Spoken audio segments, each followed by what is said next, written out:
I had a friend challenge me to go through the book, The Artist's Way, and it's ruining my life. That's a little bit of an exaggeration, but I feel a little bit like there's truth to that in the things that it's making me confront about my own artistic expression, my own issues with what I perceive as my failure over and over again. I perceive my failure. I perceive failure through the things I'm doing right. I feel like I'm making all of the right choices. I'm learning the right things. I'm putting the work into the art. I've already been doing what amounts to artist states for years. And I have nothing to show for it, it feels like. And I am in my mid 30s. I am 36 years old. I feel too old to be going through this. I feel like it's indulgent and it is selfish and delusional of me to look to become some kind of artist as a mother of a 10-year-old and a 9-year-old, as someone who's 36 years old. I'm too old for this, and I'm never going to be this young again. I've been good about doing the artist's way for the last week. I got to the end of the week. It's time for my weekly check-in, and that's really where it starts. And I want to talk about this the way that I did with the 12-week year, where I focused on the tactics. I focused on the actions that I can control. I focused on the daily things that I can do in order to reach my goals. And I did those, and I'm not reaching my goals. And that's where it is. And now I guess we look at the artist's way, which is going to be part of my next 12-week year, finishing this. I will get into starting my new 12-week year when I feel like I have the space for it. I don't. It's just where it is. But the weekly check in for week 1 asks 3 questions. How did your morning pages go? Did you write every day, and how was the experience for you? Did you do your artist date? What did you do and how did it feel? And then were there any other issues this week you consider significant for your recovery? Describe them. And that is such an interesting question. She's sitting here and she's like, tell me what went wrong. And happily, you know what? Happily, I will tell you what went wrong. I did my morning pages every single day. I got up on time. I did my 3 pages. I got my kids to school on time most of the time.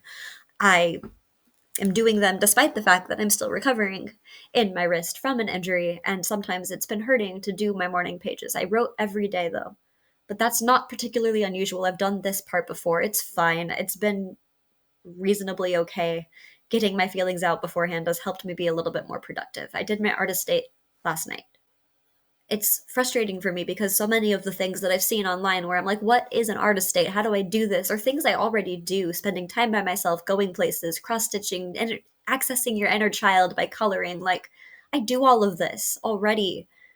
And it's not like it's doing anything, but so I took it easy this first week, and I had a Broadway show that I have had a DVD for that I've been meaning to watch for like 2 years. And so I sat down with the last 5 years and I watched it by myself in the middle of the night. It was great. I enjoyed it. And I felt like the right thing to do as I am trying to get a musical produced and trying to figure out what in the world that looks like from a business perspective. I feel like I'm good enough creatively. I know that I can tell a story. I've spent 15 years learning how to tell stories. I've spent 25 years writing songs. And I've been able to put them together, and I'm proud of the work I've done. And the musical like workshop that I did in January went really well. I like the revisions I've done. I'm making progress on the songs. But what I find really interesting about this week, the issues that I have, is that my body has shut down.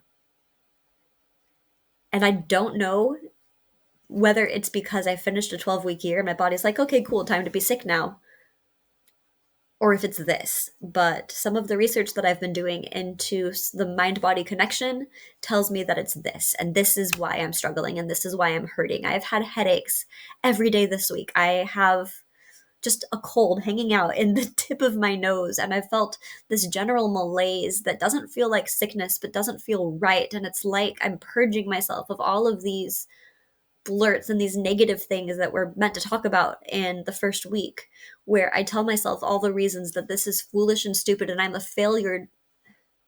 I'm a failed writer. That's how I think of myself sometimes. I am a failed novelist. I am a failed YouTuber who's barely making progress. I have followers on Medium, but I'm not actually earning much income from those followers. I'm not succeeding. I haven't succeeded. I am a failure, and I shouldn't be trying anyway because I should be doing the motherly thing and mothering instead. And that's what my focus should be on. That is what society asks of me. It's what I was modeled growing up, was a parent, a mother in particular, who felt so much fulfillment from being a mother. She didn't need anything else. And I feel so wrong for needing something else.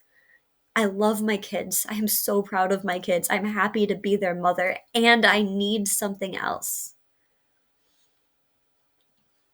Now, I tell you about my head cold. I told you about the issues with my nose and my headaches and migraine issues. But what's getting to me this week is that my left shoulder is killing me. I have scar tissue underneath my scapula. I've had it for years. I've been trying to work through it with massage therapists and chiropractors and a bunch of other things and trying to fix my posture, and it hurts. To fix my posture, I end up losing the feeling in my arm because my my pectoral muscles are so tight and I've just sat wrong for so long. I can't do it well, but I've been trying. This week I got shoulder pain that doesn't make sense. It's on the outside, it's here in the joint. It makes it so I can't reach out and embrace without pain. And it came out of nowhere. It has nothing to do with anything physical that I've done. And so I did what any normal person would do. And I Googled like the spiritual meaning of left shoulder pain. And the left side of your body is important. It's the side that's connected to your emotions and your intuition and your art. Of course it is, right? And this is what I read. The left shoulder is the body part that is most connected to our hearts. Feeling pain in this area could indicate the heart is tender, in pain, or spiritually out of alignment. Ask yourself these questions to locate the spiritual meaning of left shoulder pain. Does your heart feel full and nourished? Does your heart feel broken? Are you experiencing grief that is unprocessed? Are you living in alignment with your heart's desires? And that last question hurts because am I? I don't know. I feel like a failure. There's no way for me to succeed because I do everything right and I don't. I just keep hitting these barriers. When I was trying to publish novels, by the end of it, I was getting, this is such good work. I'm sure another agent will love it. I have no complaints about this story. I'm sure another agent would like it. This isn't right for my list, but I'm sure someone will want to rep you, and nobody ever did. I watched friend after friend go through so many agents, go through publishing deals, and there's so much more to it that is deeper and struggles that even once you are inside the industry that I understand because of watching my friends go through it. But I never even got the point to hit those struggles because I couldn't even get past the first gatekeeper. And it wasn't because of a lack of talent. I think a lot of it was because of a lack of putting myself into my art. I was technically talented, it was perfectly fine. But I didn't put my heart into it. And now it's showing up in my shoulder. Left shoulder pain may also be linked to a fear of change or the unknown. Individuals who resist change may experience tension in this area as their body reacts to the stress of potential transitions. It can manifest as physical pain, indicating a need to embrace new opportunities and let go of the past. I literally cannot reach out to hug right now. It hurts. The audacity, the absolute audacity to feel this pain manifested as I'm trying to work through it, as I'm trying to realign my goals of my framework of who I am as a failure. That doesn't need to be true. I can be successful. I'm good at my art and I can put it out into the world. I can be true to myself and it can resonate. In fact, it probably isn't resonating because I'm not being true enough to who I am. I look through all of the books I've written. I see their technical elements and I also see the ways that I manipulated my characters to remove them from myself, to remove myself from them, really, to walk away from who the character was that I was wrestling with, that I saw so much of my psychology, but I also saw myself tiptoeing.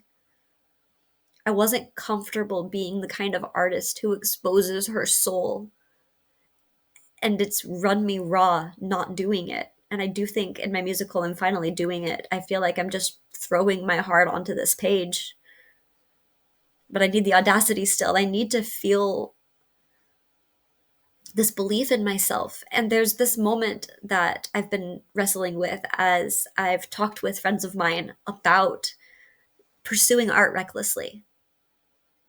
where I'll sit down and I'll be like, am I being foolish for pursuing this still? Am I being foolish? And then I remind myself what I would tell somebody else, and that is that success lies on the other side of foolishness. I have to be foolish if I want to be successful, and maybe I haven't found success yet because I haven't been willing to be foolish enough. I haven't been willing to lay my heart out there, to make a fool of myself, to be like, look, here I am in my mid 30s as a mother trying to be an artist still. I don't need to push on that burden to my kids to make the art that I failed at. I don't want them to have to live up to that expectation of what I failed at.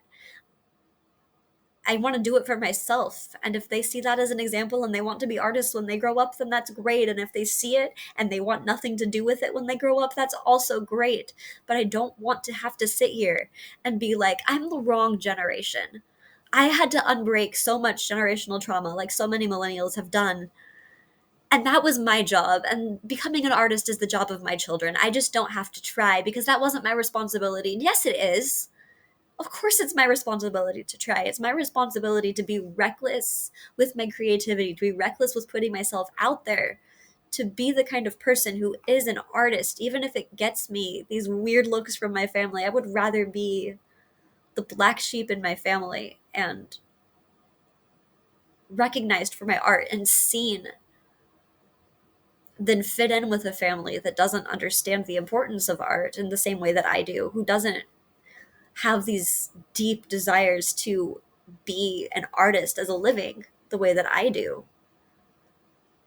Of course, I would. Why would I want to fit in with something that I don't agree with? I found a community of artists, of people who support me, and that matters so much. But working through this artist way book, I think, might wreck me physically just as much as anything else before I finally get around to becoming the kind of person who can be successful in her art because she's not scared. In the meantime, I'm still scared. I still struggle with reframing who I am when I keep looking at, I wrote 7 novels and none of them have succeeded. One of them's on Medium. You can go read it. It's broken, but it exists. It's the only thing that exists, though, besides this musical that used to be a novel. That's my experience with the artist way so far. It really freaking hurts. Even though I've already been doing so much of these practices, I don't feel like I have as much coming home to do, so much as accepting that I'm where I need to be, and I don't need to walk away. I don't need to apologize for the fact that I'm still trying to succeed as an artist, as a mother in her mid 30s. And hopefully that will let my body stop attacking me if I can accept this.